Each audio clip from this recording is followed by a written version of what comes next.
the arrival.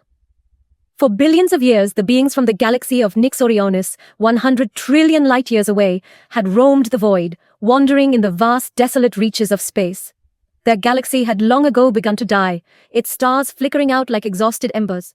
They were ancient, ethereal entities, not bound by flesh or bone but existing as shifting masses of shadow and cold.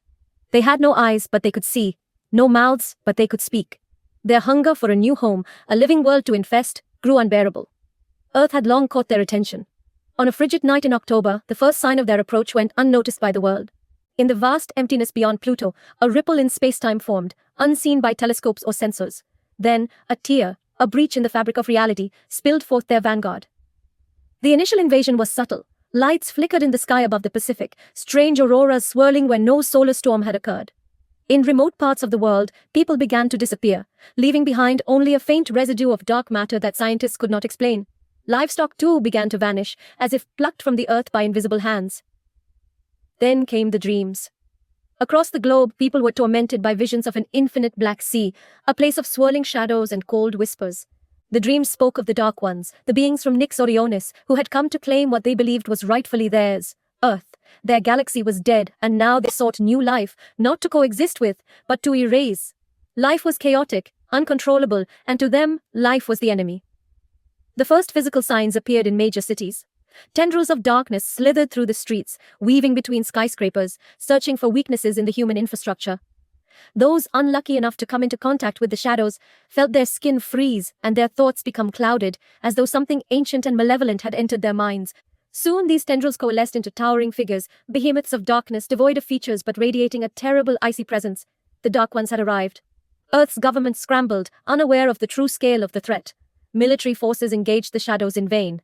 Bullets passed through them, missiles exploded harmlessly, and entire armies were swallowed by the blackness without a trace.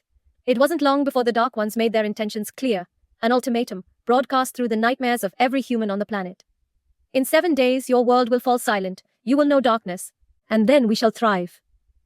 In the week that followed, panic spread. Scientists and philosophers attempted to understand the invaders, searching for any weaknesses, but all attempts failed. The beings were not physical in the way humanity understood, and yet they were terribly real. They existed between dimensions, slipping through cracks in reality and making the laws of physics their playthings. On the final day, the sun itself dimmed. The sky turned an unnatural shade of black, and an icy wind howled through the streets. People huddled in their homes, waiting for the inevitable end, when the Dark Ones would complete their conquest.